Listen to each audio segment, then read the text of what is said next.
राहुरी कृषी विद्यापीठ येथील भारतीय स्टेट बँकेच्या 70व्या वर्धापन दिनानिमित्त रक्तदान शिबिर संपन्न। महात्मा फुले कृषी विद्यापीठ राहुरी येथे 11 जून रोजी भारतीय स्टेट बँकेच्या 70व्या वर्धापन दिनानिमित्त रक्तदान शिबिराचे आयोजन करण्यात आले होते। या रक्तदान शिबिराला भारतीय स्टेट बँकेचे ग्राहक, विद्यापीठातील कर्मचारी, अधिकारी, सुरक्षा रक्षक, विद्यार्थ्यांसह नागरिकांनी उत्स्फूर्त प्रतिसाद दिला।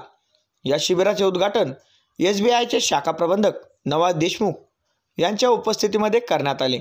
यावेळी बँकेचे प्रवीण रक्ताटे, प्रतीक अभंग, सुरक्षा अधिकारी गोरक्षनाथ सेटे, दत्तात्रय अडसुरे, आरोग्य विभागाचे प्रतिनिधी उपस्थित होते।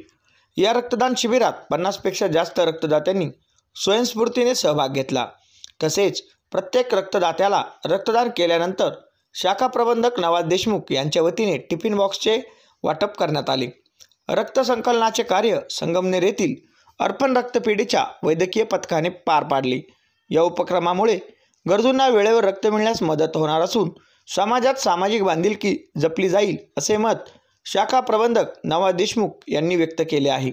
या कार्यक्रम यशस्वी करण्यासाठी महात्मा फुले कृषी विद्यापीठाच्या SBI शाखेचे प्रबंधक नवाज देशमुख, कर्मचारी रामदास मामा उनवणे, चंद्रकांत साळवे, मेजर राजेंद्र कोहकडे यांनी विशेष परिश्रम घेतले। Bureau report Ramesh Khemnar.